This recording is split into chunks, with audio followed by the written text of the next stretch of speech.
మీ సొంత మహబూబ్ నగర్ జిల్లాలోనే మీ అభ్యర్థి ఓడిపోయిండు. మీరు సిట్టింగ్ ఎంపీగా ఉన్న మల్కాజ్గిరిలో ఒక సీట్ రాలే. ఇవాళ మీరు కరెక్ట్ గా పనిచేసినంటే 6 నెలల పాటు కరెక్ట్ గా కాంగ్రెస్ పార్టీ విధానాల కోసం పనిచేసినంటే ఆ 8 సీట్లు కూడా కాంగ్రెస్ పార్టీకి వస్తే ఇలా నరేంద్ర మోడీ ప్రభుత్వమే లేదు కేంద్రంలో. పరోక్షంగా మీరు సహకరించుకుంటా ఇవాళ కాంగ్రెస్ పార్టీని ఖతం చేసేటువంటి ఉద్దేశంతో మీరు ముందుకు పోతా ఉన్నారు.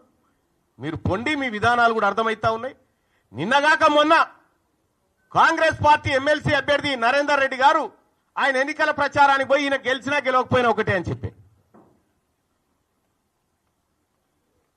ఈయన గెలిచినా గెలవకపోయినా ఒకటే అని చెప్పే,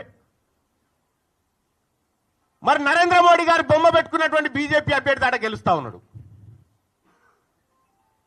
ఇంకో టీచర్ ఎమ్మెల్సీ ఎన్నికల్లో భారతీయ జనతా పార్టీ ఒక బీసీ బిడ్డకు టికెట్ ఇచ్చి ఫస్ట్ ప్రియారిటీలో టీచర్ ఎమ్మెల్సీ గెలిచి ఆ ఇంపాక్ట్ తోటి పట్టభద్రుల ఎమ్మెల్సీ ఎన్నికలు కూడా గెలుస్తా ఉంది.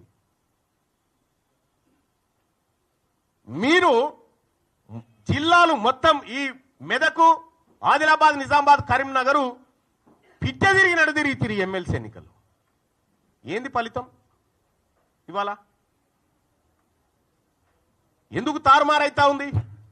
ఇవాళ ఏడాది లోపలనే కాంగ్రెస్ పార్టీ పైన, ప్రభుత్వం పైన ఇంత వ్యతిరేకత ఎందుకు వస్తా ఉంది? ఆత్మ పరిశీలన చేసుకోవాలి కదా ఇది.